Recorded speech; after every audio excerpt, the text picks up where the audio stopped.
they talked me into doing a routine that's choreographed to music, kind of like an ice figure skating routine would be, but doing it in a boat.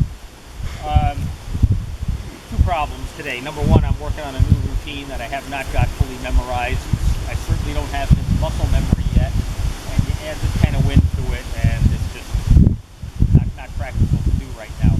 But I will talk about freestyle in general, and some people have seen some of the stuff that's on YouTube, and they think all there is to it is fancy dancing in the boat or making the boat dance, depending upon who you talk to, and that it doesn't have any practical application. But actually, freestyle got started. It was originally called sport canoeing back in the 70s, when people started tinkering with these solo canoes as opposed to the big tandems that were occasionally paddled in a solo fashion. And what freestyle is really all about is effective, efficient paddling. How to get how to make the most effective use of the paddle, so you're not wasting energy when you're paddling. So for every slight nuance of the paddle movement, that's translated directly to the movement of the boat in the manner that you want to. And I'm just going to give you, while I'm on land, I'm just going to show a few things here. Boats sitting on grass, so I'm not going to hurt the boat. I don't generally recommend getting into boats that are good, especially good boats that are on dry land, but this thing is not going to be hurt here. Everybody remembers, hopefully, a little bit of their high school physics. There was a guy named Isaac Newton, and he had certain laws of physics, but one of them was something to the effect of, for every action, there's an equal but opposite reaction. So if we want the boat to go forward, we have to provide some kind of a force that's backwards, that will therefore be translated into a forward motion of the canoe. So if the paddle is pulled straight backwards in the water, the canoe, in theory, would go perfectly forward. It wouldn't turn off to one side or the other. Now, most people know that when you paddle in a solo canoe, particularly, it's to a lesser extent in a tandem, that if you're paddling on the right side, the boat's always turning off to the left. And if you're paddling on the left side, the boat turns to the right. And people compensate for that in a variety of ways. Some people paddle what they call hit and switch. They'll paddle 2 or 3 strokes on one side, switch hands, paddle 2 or 3 strokes on the other. Then the canoe kind of zigzags along, but overall ends up going where you want it to go. If we could put a slot right down the middle of the boat, so we could put the paddle right down through the middle of the boat and pull it straight back, assuming there was no current, assuming there was no wind, the boat would go dead forward. It would not turn one way or the other. And so you could paddle all day right down through the slot in the middle of the boat. But you can't do that. We don't have a slot in the middle of the boat. We have to paddle off to the side.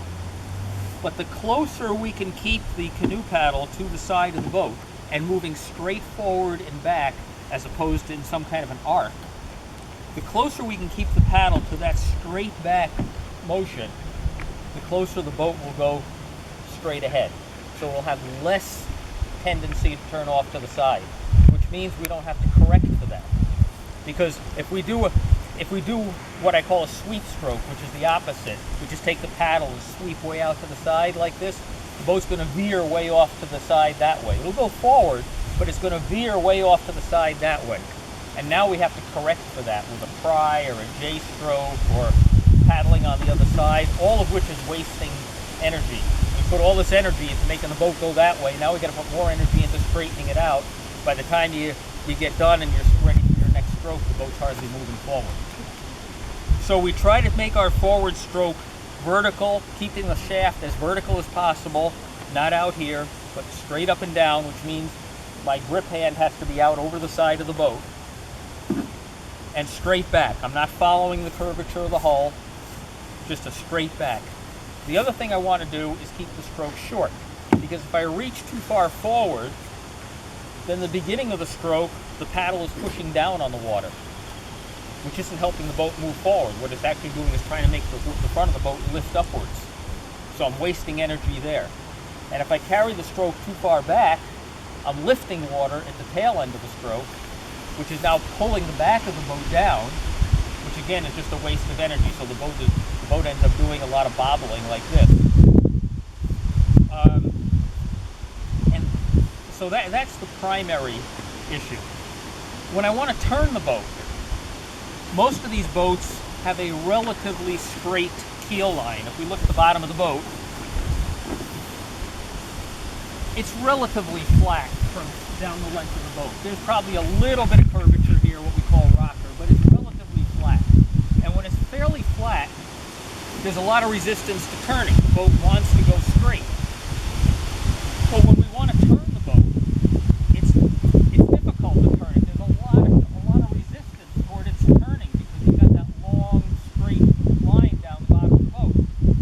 Boats that we really want to turn very easily, whitewater boats, have a lot of rocker. They're kind of banana shaped. That yellow bell over there that you built Prodigy, that's a whitewater boat.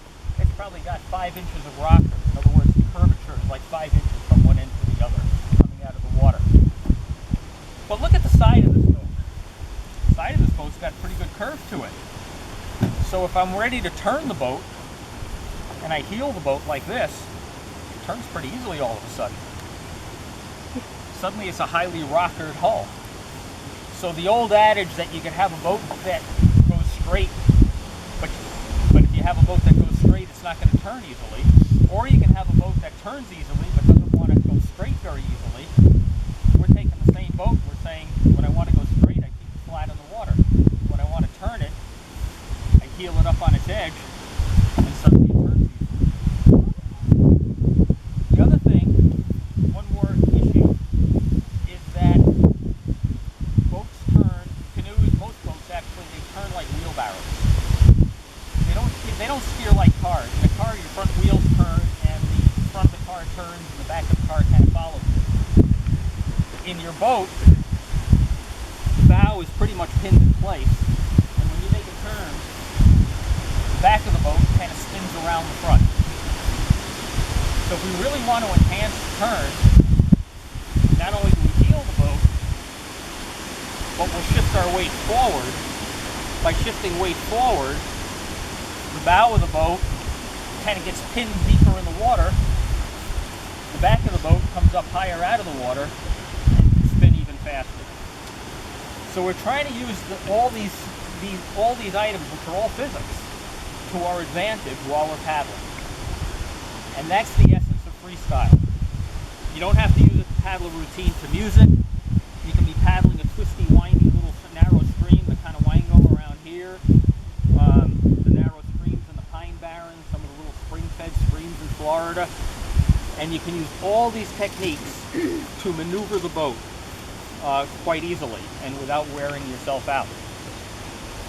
If I've got momentum going forward in the boat, and I just using that momentum, the boat moving through the water, and I put the paddle in the water so it's slicing through the water, it's perfectly neutral in the water, and then I turn the leading edge of the paddle inward toward the boat a little bit. Now the water that's coming past the paddle is pressing on that edge of the paddle, and if I place the paddle at the proper point along the boat where it's more or less neutral, it'll force the boat to go sideways. So rather than zigging and zagging around a rock, I can just slide the boat sideways to one side and then continue paddling forward past the rock. Turn the blade the other way, the pressure's on this side of the blade, and it's drawing, it's pulling the paddle that way. If I hang on to it, the boat goes with it, and I can slide past it. So I'm going to get in a boat now. I'm going to get in my boat to start with, and I'll demonstrate some of these techniques, these individual